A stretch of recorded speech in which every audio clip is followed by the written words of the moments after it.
Hello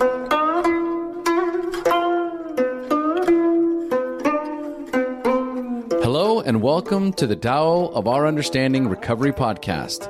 My name is Omar Pinto, the host of the Share Podcast and a founding member of the SRC, the Share Recovery Community. In the SRC, we have a number of live online recovery meetings every week on a number of different topics. This podcast is only one example of the content provided to our members. In this meeting, a chapter of the Tao Te Ching is discussed every week as to how it relates to recovery. I hope you enjoy this week's podcast episode. Hey guys, Buddy C. This is the October 3rd, 2019 Tao Te Ching meeting for the Share, what are we? Recovery Community. Share Recovery Community. Thank you. Okay. I'd like to welcome Kate and Cindy and Tina just popped in, and Lala, Craig, and Paul. Hope everyone's doing well. 61st chapter of the Tao Te Ching. Kate, are you ready to read for us? I am. All right. Have at it. All right. A great country is like low land. It is the meeting ground of the universe, the mother of the universe. The female overcomes the male with stillness, lying low in stillness. Therefore, if a great country gives way to a smaller country, it will conquer the smaller country. And if a smaller country submits to a great country, it can conquer the great country. Therefore, those who would conquer must yield, and those who conquer do so because they yield. A great nation needs more people. A small country needs to serve. Each gets what it wants. It is fitting for a great nation to yield. Second translation. When a country obtains great power, it becomes like the sea. All streams run downward into it. The more powerful it grows, the greater need for humility. Humility means trusting the Tao, thus never needing to be defensive. A great nation is like a great man. When he makes a mistake, he realizes it. Having realized it, he admits it. Having admitted it, he corrects it. He considers those who point out his faults as his most benevolent teachers. He thinks of his enemy as the shadow that he himself casts. If a nation is centered in the Tao, if it nourishes its own people and doesn't meddle in the affairs of others, it will be a light to all nations in the world. Third translation. A large country should take the low place like a great watershed, which from its low position assumes the female role. The female overcomes the male by the power of her position. Her tranquility gives rise to her humility. If a large country takes the low position, it will be able to influence smaller countries. If smaller countries take the lower position, then they can allow themselves to be influenced. So both seek to take the lower position in order to influence the other or be influenced. Large countries should desire to protect and help people, and small countries should desire to serve others. Both large and small countries benefit greatly from humility. Final translation. Power flows down to every level of existence like the river to the ocean. Victory comes from lying perfectly still and waiting for power to come your way. If you yield to someone less powerful than yourself, you will be in a position to influence them. If you submit to someone more powerful than yourself, you create an opportunity to get your own way. So if you want to get ahead, lay low and bide your time. That way, everybody's happy. All right. I put the link in the chat, so I'm going to stop the share. Comments? Good morning. Can everybody see me? Yeah. Yes. Okay. Let's see. This, I'm so glad that there's other translations because it just helps me, to get a better grasp of it. And it also shows me that there's so many different ways to take it. And I really, I feel like I needed to hear this because I've been struggling with my humility. And the one thing that stuck out to me is when they said, he who points out my faults is one of my, what did he say, benevolent teachers? Yes. You know, and it just brings me back to, you know, I don't like how you're not supposed to take somebody else's inventory, but I appreciate it when other people do for me. However, if they're not Tao driven and they don't come from a God-based place, then, you know, then we're kind of in a world of trouble. So, you know, but even then it's a compass. I feel like I really appreciate when somebody can come to me with love and say, here's what I'm seeing. You know, whether it's right or wrong, at least it allows me to examine. And I think really that's kind of what things are about for me, because really, I mean, I know how I feel. I know I have the answers, but they need to be brought out of me. So I struggle with that because I know a lot of people, I feel like, I think about my sponsor, I feel like she just is quiet and lets me come to my own realizations. But sometimes I wish you would just, you know, and you can tell when someone's looking at you like, come on, keep going, you're almost there. And they know, like whenever I told my counselor, my psychiatrist psychologist that I was an alcoholic and I was going to AA, and she was like, oh my gosh, finally, yes, that's, you know, and I'm thinking, why did you tell me? You knew the whole time and I had no idea, you know, like she never, which I guess is kind of a good way too. So that's something that I guess I have a lot of unresolved things with that, you know, is that your most benevolent teacher? Is that the way you're supposed to do? And then, but I would feel completely uncomfortable telling somebody else, listen, have you considered you might be an alcoholic? Because that could go really bad. So that was my observation to that. Like I said, and especially if it sticks out to you, then there's something going on there. And I just appreciated that.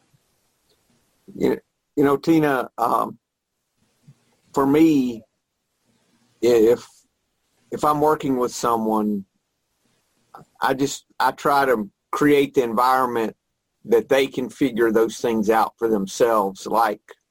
That's really the way it seems to work. Because if I tell someone they need to do something, it normally doesn't work. But if they come to that realization on their own, then, you know, then it's time for them. And I think I like the idea of this, those that point out our faults could be any enemy that we have. They may not even be coming from a place of love. They could be someone who we might think of as an enemy or someone that we have conflict with. But we look at, it's interesting here, he says, he thinks of his enemy as the shadow that he himself casts. So he's his own enemy. No one else is his enemy. Everyone else is that you could think would be your enemy. They're just pointing out your own faults. It goes back to the same the axiom that when we're disturbed, there's something in us that needs to change. You know, that same that same idea that we're on. The only enemy we have is ourselves. And we need to, and one thing that we can, you know, that's really, and I've never seen this before, when he says that he considers those who point out his faults as his most benevolent teachers, that's gratitude. Mm-hmm. So he's actually using gratitude when he has a conflict. So I thought that was good. Y'all just interrupt me if you have something. I'm watching. I wanted to talk first about this idea of humility as the ocean there's a quote, and it's not said directly here, but I've seen it in other places, where the ocean is the greatest body of water because it's the lowest, and it continually gives back to the rest of the world. So you've got, and it's the greatest because it's the lowest. And that's the whole idea in the first phrase. The largest country should take the low place like a great watershed, which from its lowest position assumes a female role. So it's the lowest body of water, so it's the greatest. So that's our model for humility. It's the greatest because it's the lowest. And through condensation, it continually gives back to the rest of the world. So that's the idea of being the greatest, that you're going to be the lowest. The most powerful, the more powerful it grows, the greater the need for humility. Humility means trusting the Tao, thus never needing to be defensive. So I was thinking about that idea of humility and defense and being defensive. And that if I'm being defensive, there's some area that I'm not being humble in. There's something I need to look at as far as humility goes, that I'm not, that I'm trying to be more than I am, that I'm trying to play God in. So that's because that defense is my resistance too against anything that's going on. Comments? No, that makes a lot of sense. I mean, I think about just how my main being was complete defense when I was drinking. But I lived in defense mode. Mm-hmm. And yeah, that's just resistance to, it's once you give that up and surrender and let it go, you can start to heal. Yeah, and if I've got that defense, I'm resisting. Right. And I know that there's somewhere I'm trying to play God in my life. Somewhere I'm not surrendering.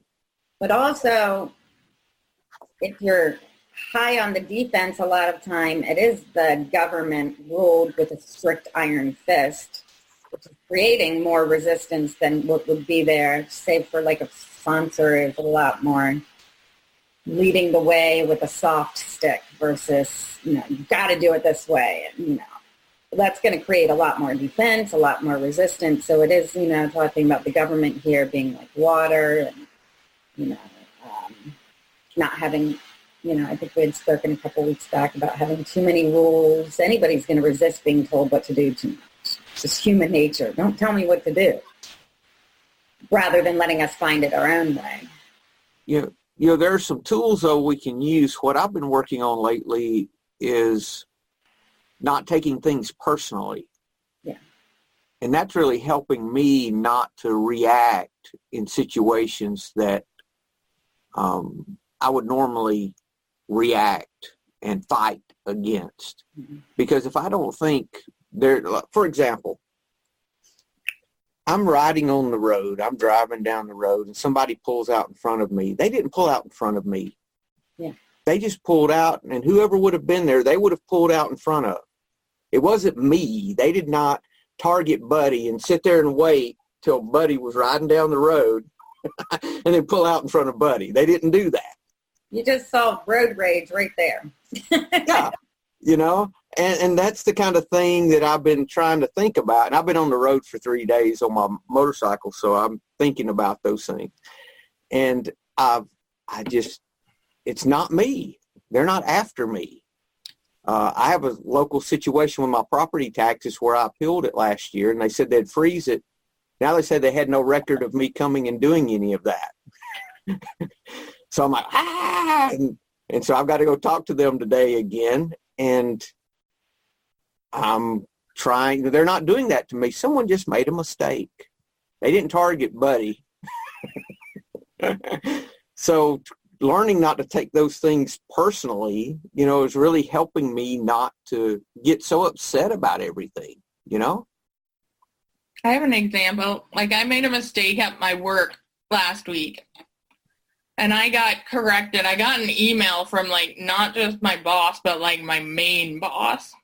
And, like, it was pretty nice, but it was correcting me and saying, don't do this. This was not correct.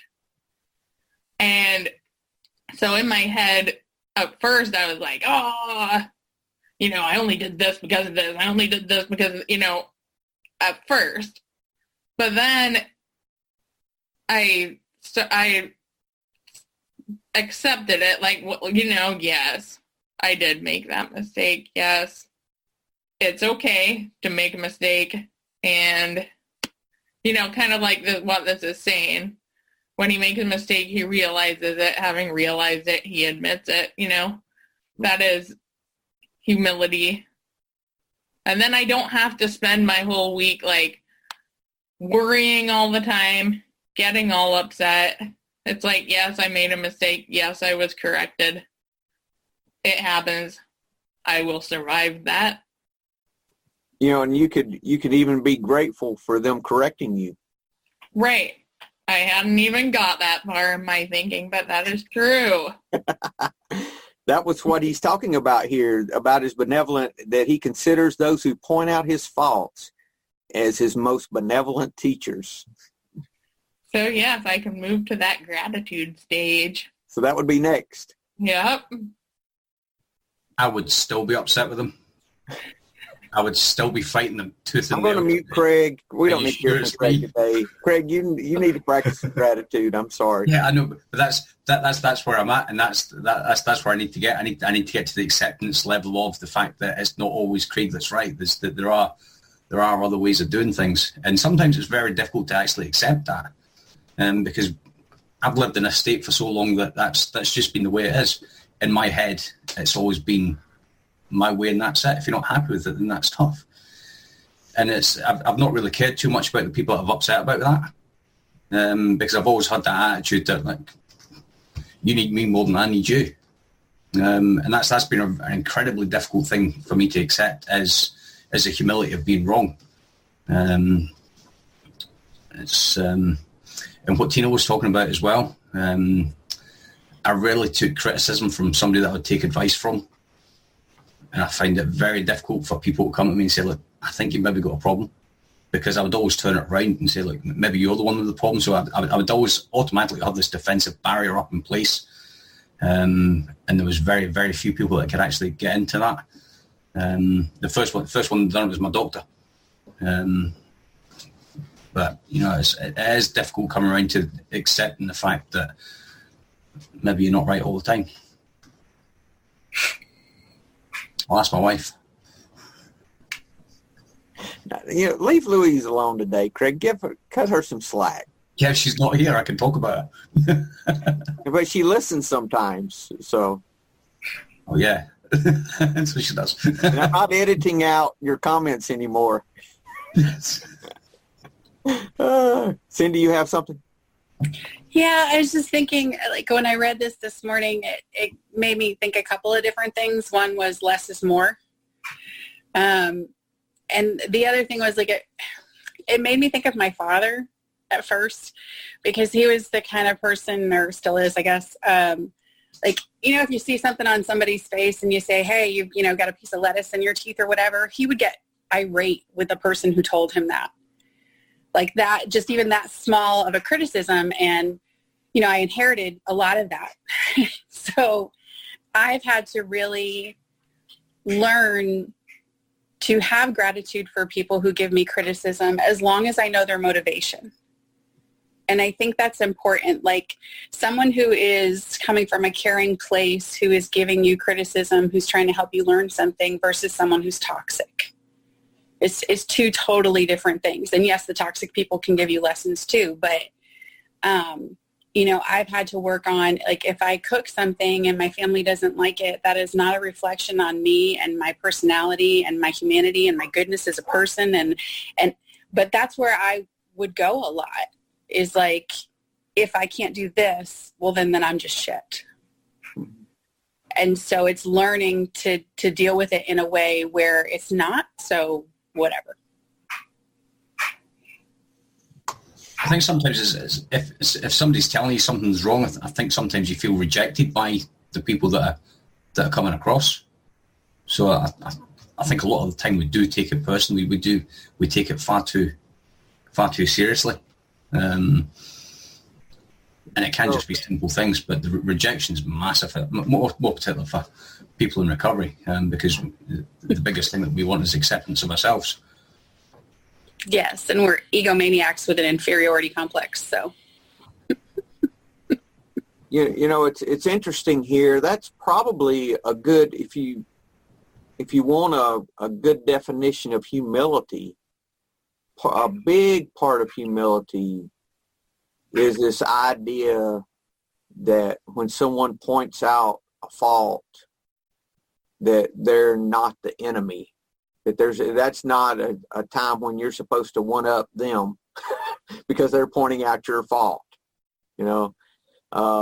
And you're right, Cindy, it is a difference between whether they're coming from a place to help you or not. But, the point is to get to a point to where none of that is personal, that it doesn't matter their motivation, that we can see that as something that helps us, and we can be grateful for it regardless of where that comes from.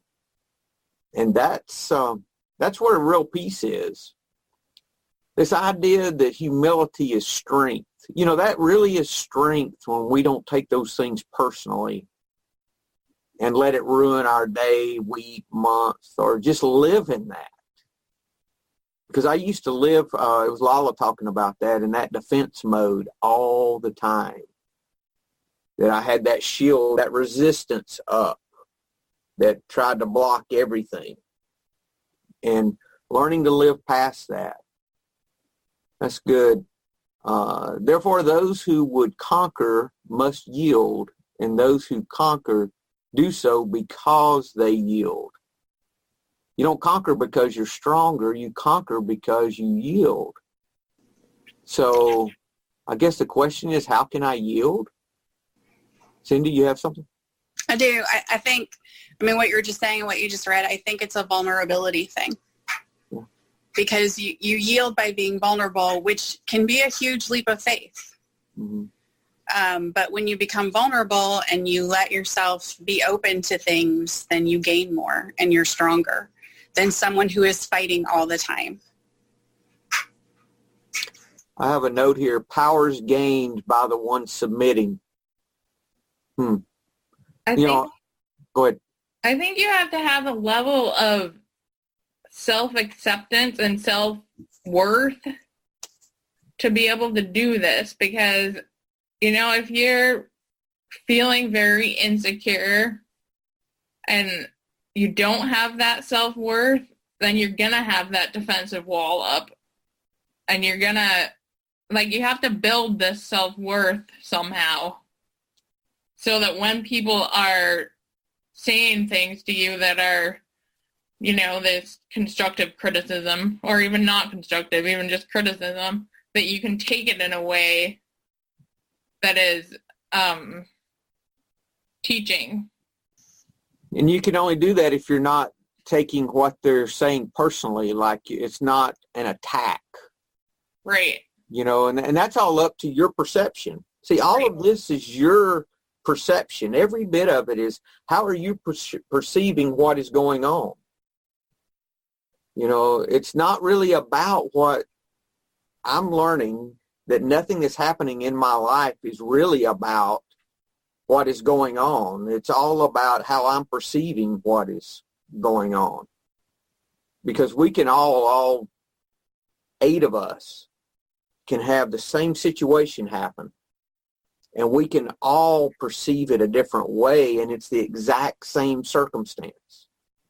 So the circumstance isn't different. Our perception of the circumstance is different. So if we're looking at this from everyone's attacking me, I'm a worthless piece of shit, blah, blah, blah, then everything I see is going to be reflecting that. But if I'm moving toward, okay, anyone that finds a fault in me, I appreciate the faults that are found in me today. So that's things that I can change. I'm grateful for that. If you start moving in that direction, that just changes everything. Changes everything. How about this one? Victory comes from lying perfectly still and waiting for power to come your way. If you yield to someone less powerful than yourself, you will be in a position to influence them. That reminds me of when I go to a meeting and I'm sitting there listening to someone who I know is not as smart as I am, doesn't know as much as I do. I mean, I'm just being honest. You know, that's how my perception, okay? Someone who's been in the program for a week and they know everything, one of those people. And I'm sitting there, you know, just, you know, but I listen. And I always hear something I need. And that's what I'm doing, I think. I've never seen it that way, but that's what I'm doing because I know that those are the people I need to listen to the most, or the ones I don't like, or the ones that I feel don't know anything. They're the ones I need to hear the most. So that's, you know, that yielding. And this other quote here, it says, so both seek to take the lowest position in order to influence the other or be influenced. So they seek the lowest position. They don't seek the highest, they seek the lowest. See if there's anything else here before we move to we talked about the ocean. All right. We have one. Do what? So we have one when we're teaching the kids about competitions in Taekwondo, and there's always a great saying that it's be humble in victory and gracious in defeat. So we should always be congratulating and helping the people that we're competing against, and it's never seen as a total victory. It's always seen as just something that we're doing. Yeah, they're a teacher for you, right? Yeah.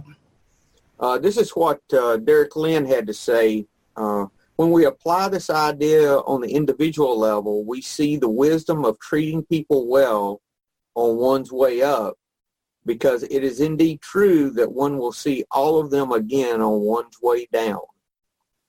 So we learn that everyone's our teacher, and they're going to continue to be. And this just really reminds me, too, of the first 3 steps. This is really a description of powerlessness, too, when you think about it. Because this is real powerlessness when you can surrender to the point that you look at these things as your teachers, not as your enemies. You know, you look at the conflict and you have a shift in thinking on all. Think about a conflict that you might have at the moment, some kind of disturbance. How can you take that and move that from an enemy to show gratitude for it? And then what can it teach you about yourself? Because every one of those conflicts are a teacher for you. They're not an enemy. Every one of them. There's no exceptions. Everything you perceive as a conflict is really a teacher for you. Yeah, that goes back to the old saying, doesn't it? That we learn from our failures more than our successes. I mean, success really teaches us nothing. It's the failures in life that teach us and where we actually grow from that. Yeah, Paul. There's one of the daily readings, recovery AA readings, that says that when things are great, what does it say? When things are great, we can be grateful, and when they're not, that we know that that we're learning, that we're being taught something, so we can stay. But the whole thing is a point of gratitude, like you talk about, Paul. Craig, are you ready for Wayne Dyer? Yep. So he calls the 61st verse living by remaining low. Most of us have been taught that it's important to tower over lesser folks in virtually all of life's endeavours. We're told to get to the top, stand out in the crowd, be the best, and honour champions who defeat challenges. We're expected to pay homage to those who make the most money, collect the most material objects, and evoke the most fear and obedience because of their possessions of power. And those who deign to live among the commoners are the least deserving of our respect. This passage of the Tao invites us to reevaluate these beliefs. Look at the ocean. It's the most important force on the planet because it stays lower than the streams, which are necessarily and inescapably drawn to it. As the rivers flow downwards to become one with it, the sea is able to be the great reservoir of all under heaven. This is what Lao Tzu refers to throughout the Tao as the great mother, or the feminine of the world. In the 61st verse of the Tao, Lao Tzu speaks of the advantages of leading by remaining low, using entire countries as his examples. He makes the case for nations both large and small to be like the great ocean. He has observed warring territories attempted to vanquish each other by exerting their strength. He saw that peace and harmony could only be possible if the territories behaved in accord with the Tao. That is, by subjugating their egos rather than their neighbours. Oh, hold on right there. By surrendering and subjugating their egos rather than their neighbors. This idea that the greater we are, the more we need humility. The more successful we are, the more important it is that we learn to yield. Not the less important, but the more. That's just like in recovery. The greatest we're ever going to do is learn how to be more powerless, not one day be powerless to a point and then stop. So this really reminds me, the whole idea that the weaker we get, the stronger we become, period. We're not going to get weak and strong, because what happens is this idea that our humility is our strength. So the more we can learn to yield, to lower our resistance, even, we're learning that even with Power Letting Go book is huge on this. Learning not to resist what's going on. Learn to accept. That's humility. That's stopping the push. Stopping the push. Yeah, taking things as they come, not forcing it. Yes. Not forcing a reaction. And that's a lot of what this 61st chapter is about. The ocean just takes what water comes to it. It's the greatest because it takes it all. It doesn't refuse and say, "Oh, I'm sorry, we can't have you." It just takes whatever comes its way, and then it gives back continually. Cindy? Yeah, I just was thinking, it was funny, you just said it as I was thinking it, is that for me recently, maybe not recently, in the last year or two, but definitely really recently, I've been working on not withdrawing, which is an action. And I never really saw it as an action. I saw myself as just, I'm getting myself out of it. But when there's conflict or there's something I don't like or I have fear, I withdraw from everything and everyone. And so that is active. I mean, that would literally be like you just said, as I was about to say, it would be like the ocean putting up a wall and going, nope, we're just not taking anymore. Yeah. And I'm not giving anything back either. So it just makes me realize that when I withdraw, it's not just affecting me. And the fact that the ocean gives, it comes back. It's a cycle, that we learned in third grade, Well, it's just yesterday. Come on. Yeah. So what actions do you take when those walls start going up? Well, what action helps you with that? That's the part I'm working on, because I just recently learned why I do it, and the way my brain works, it's like I got to figure out the why. I have not yet reached a level where I can just stop doing something because I should for certain things. Latte. So I'm trying to figure out what to do. I mean, some of it is I have to really force myself to do the next right thing, the very small thing. Latte would like to be on the show. So it's just like that. It's an area I struggle with because I don't always see it coming. And then I realize that I've withdrawn after the fact. Yeah, but you're starting to see it, though. You're waking up to it, which is good. That means it's time to start dealing with it, because before you did it and didn't even know what you were doing. Yeah, sure. I've done it for a very long time, and what I've learned recently is that for me it's a safety thing, and it comes from the past, and the past is the past, but that is why I do it. It's a safe place for me, except it's becoming not a safe place for me because it's taking me out of my life. Mm-hmm. So it's no longer about safety. It's just become something else. Well, it was your defense. Yeah. It was your defense. Yeah. Any suggestions, guys? Greg, you don't have any suggestions.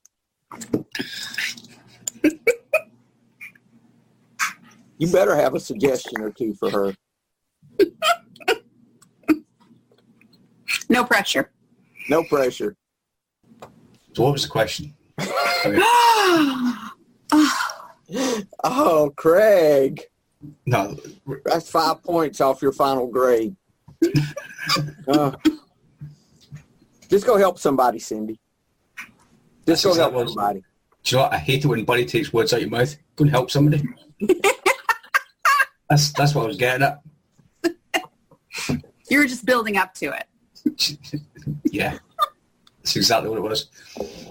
And that's all it is, Cindy. Really, that's all it is just go and help somebody. That's all you got to do.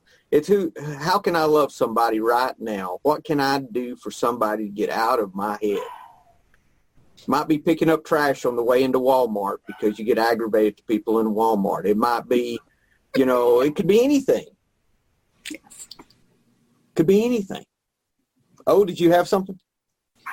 No, I was with Craig. I was lost, so it's like, what was the question?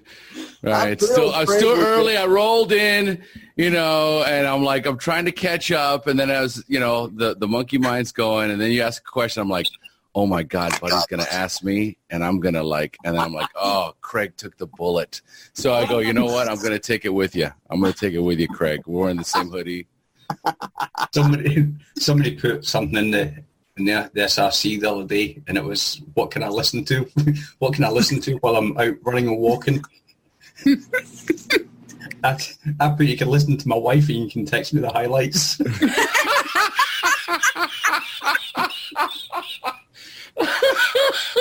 I've just got such a tendency to switch off these days. I'm just like... Well, I think that's why this meditation month is going to be so important, because it allows you to switch back on. I'm not quite back on yet, but it's only day 3. But it does. It allows you to be more present, and the scattering, the whole man, if I could just get the what is it, the notes on this, right? If somebody could just give me the highlights, right? That'd be great. But it doesn't work like that. Right. So how do we be more present? Anyway, I think it's a good challenge. Think so. That's why I'm here. I think you dodged that question better than I did. I don't think so. I don't think so. But Cindy, it's really, it goes back to that simplicity that we're finding, that there's only one answer for everything that I'm finding. And that is, if I don't know what to do next, what the next right thing is, it's always, who can I help? Always, always, always the answer is, who can I help? If If I'm riding down the road and I've lost and I'm aggravated about traffic, okay, who can I be kind to in traffic? Who can I slow down for and let them in? Instead of speed up so they won't get in front of me. This is the simplest of things, not the most difficult of things. Work the same way. Who can I help? If I'm aggravated with my wife, what can I do for her today while she's gone? The other day before I left, I was pushed for time. And I said, though, I'm going to make the bed for her before I leave. And I stopped when I was trying to get out of the door and made the bed because I felt like I wanted to do something nice for her before I left. Didn't mention it. I just left, But what I'm saying is it created a little lift for me. So it's that same thing that anytime there's a conflict, that conflict's a teacher for you. It's not about the person because it's all our perception of the whole thing. You have something else? No. Okay. I thought I did, but I don't. All right. You want to read some more in Dyer? Yeah, we'll just jump ahead a little bit. You can apply the wisdom of this verse in the business world or with anyone you encounter by updating the notion that towering above others and the yang approach of masculine domination is the way to get ahead. Instead, see the value of living as if you can win trust and friendship through a yin approach or feminine receptivity and stillness. As you try in these new attitudes and behavior, quietly watch as the energy from the following suggestions begins to influence your reality. So reassess your personal view of what constitutes as strength. Can you see the power in humility, stillness, and remaining low and out of sight? In martial arts, the strongest conqueror is the one who uses the least force and converts the lunges of his opponents into his own might. Look at the story of violence through human history. Those obsessed with positions of power ultimately resort to brutality, and they incur the same kind of violence on themselves, and so it is in your personal life. Hold up, Craig. This idea, and this is our idea for the whole day, really, and you're the martial artist guy. Or none of us know that for sure. We see pictures, and you dress up like it, but we assume that that's a real thing for you. It's really a costume. You've caught me out. Okay. Can you see the power in humility, stillness, and remaining low and out of sight? I know that's a big part of what you guys do. How does that work? Okay, so in the humility, we never brag. We never brag about what we can do. We never face up to each other. We always, we're there to do a martial art. We're not there to act hostile towards people. The idea behind a martial art is it's always a self-defense. It's never used to enforce your will over people. It's always been used as a defense within nations and communities.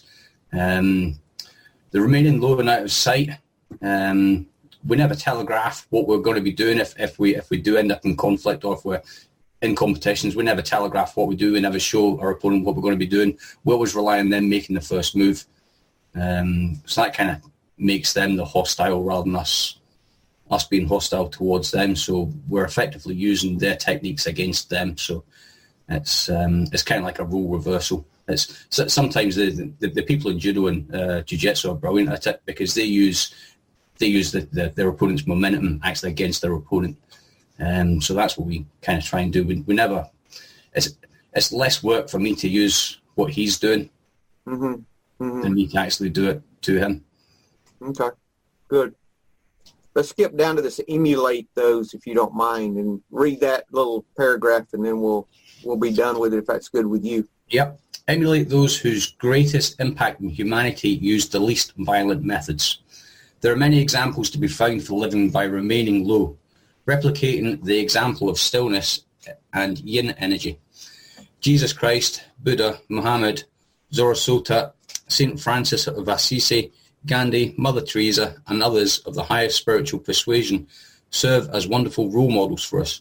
By demonstrating the exact opposite of what has become known as power by force, they changed the course of human history. Furthermore, they are remembered with the highest esteem by all people. You can become a similar leader of the Tao in your immediate environment, smiling inwardly as you see yourself as that low, patient ocean. All those who wish to tower above you in conquest will ultimately flow down to you. Hey, Craig. All right. The exact opposite of what has become known as power by force changed the course of history. That's the humility that we're talking about, which we can apply, to everything that's going on without exception. All those who wish to tower above you in conquest will ultimately flow down to you. Comments? Do y'all have any exceptions to this that you're saying, that just will not work in this particular situation? Is there anything that you can think, any holes in this? Because I would like to know if y'all know of any. I can't find any in my life. I think every conflict I have, I can either look at as an enemy and fight, or if I look at them as a teacher, then the fight's gone. Because why would I want to fight with a teacher? It's there for me to learn. Oh? Well, this happened recently where my wife and I are remodeling the kitchen. And we have two different companies working on two different parts of the kitchen. And my sister-in-law had just one company do both aspects. And so there was a conflict between the two companies, not within themselves, but one was saying, oh, well, if you would have just gone with us, we would have been able to handle this. Like, we're like, hey, this is an issue and we need this fixed. And they're like, yeah, well, if we would have had it, and this wouldn't be an issue. And then I when they left, I snapped, right? I told my wife, I'm like, see, this is ridiculous. I knew we should have gone with the other guys, blah, blah, blah, right? And she goes, how is this helping? And she goes, you know what? This is old you. I'm not dealing with you, right? This whole attitude thing, right? I want to jump right into conflict, and I start MFing the other guys, right? I'm like, see, this is what Ticos do, and this is what these guys are just trying to manipulate, and they're trying to make more money. And then I went on this rant, and my wife's like, I don't know who this is. This is old Omar. I can't deal with you. See, and so I walked away from the situation, and I thought, am I the one that's in the wrong here? Right? And so that's where the humility aspect comes in. Like, I had to sit with that silent. So in silence and in humility, and step away from it and go, okay, is my behavior helping the situation, or is it agitating the situation? Right? Am I showing my cards? And so I went back to my wife and I said, I'm sorry. You're right. And I'm going to take a complete step back. So let's just look at whatever help they need from us so that we can find the solution. I'm on board. Right. And so she was like, let's see how long this lasts. This humility act. And then 2 days later, she goes, we had another situation, and I came in and I was like a different person. I just said, okay, so what are our options? What are we going to do this? And she's like, wow, you actually like completely changed. I said, I told you I was going to change, right? That wasn't just like, I'm sorry to get you off my back.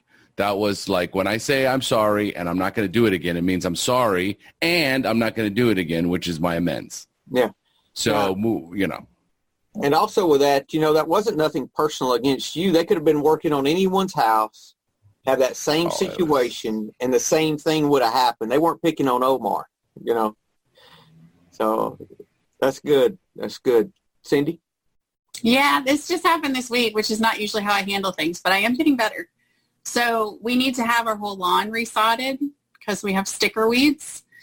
And So I went on Home Advisor and I put in what I needed and whatever, and 3 companies called me and I set them all up for one morning so I could stay here, do homework, get it done. 2 companies just didn't show up. And normally I would have like made phone calls, been raising, you know, the roof over it, and I didn't. And the very next day, the Home Advisor company called me and said, how did it go with your 3 estimates? Is there anything else you need?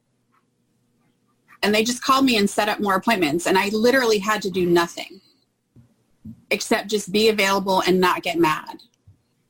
You know, and this doesn't mean we have to be a doormat. It's not about the situation. It's about our response to the situation. See, it doesn't mean we don't stand our ground and have things we have to do and all of that. It just means that we can handle things without all the anger and the striving and the push. We don't have to have that. Right. And I realize this is just a lawn company, but I just looked at it in a bigger way of like, how many times have I chased after someone who didn't want to be there for me when actually the lesson was that I probably didn't want them? So, I mean, I know it's just lawn, but I was like, oh, I probably didn't want that lawn company. Like, if you can't show up to give an estimate, you're probably not going to do a good job, right? You're not going to be reliable. And I thought, well, how many times have I chased when I should have just been like, the lesson was, okay, you don't need to be in my life. Exactly. You know, a lot of people would hear this and say, well, I'm not going to be a doormat for people. That's not what this is talking about, because it's not about the actions. It's about our response to the actions. It's all about how we're perceiving, our perception of what's going on. Like at work, if I have a client, sometimes the clients freak out, get all agitated, start yelling and throwing stuff. I mean, sometimes they just get upset because they're new in treatment and they don't want to be there. If I react, you know, how I react is really going to either escalate that or calm it down, you know? So if I react like this, you know, this ocean that's calm them down, you know, that's going to have a very different response than if I'm like, rah! Stop, blah, blah, blah, blah, blah, blah, blah, blah, blah. You know, that does not help them calm down. If I'm very calm with them, you know, that really can bring down their level of agitation. And that ocean analogy's acceptance too, because the ocean takes in whatever's given to it. Doesn't push against anything. It takes it all. So that's a level of acceptance there too. And it's nothing to do with me ever, how they're acting towards me most of the time. You know, it's all to do with them. Yep. But the ocean does deposit some of the crap on the beach. So, I mean, there is stuff that you do let go of, but it does it in a way where it's very just, but it does. Yeah, there's a lot of analogies we can draw from that. A lot of stuff. That's good. Good. Well, the real goal with this, as far as I can see, is for me this week, if I'm being defensive about anything, if I'm resisting, my question to myself is, okay, how am I not being humble? How am I not surrendering in whatever this is that's going on? How am I taking this personally and not seeing this situation as a teacher for me instead of something that's attacking me? So that's for me, the real gift for this week. And I can start with gratitude. If I'm having difficulty and I'm being defensive, I can say, okay, thank you for whatever this is that's going on. Now, how can I see the gift in this? That's really, for me, the way I would like to start, the way I approach those things, really. Y'all have anything else? Everyone good? Well, y'all have a great week.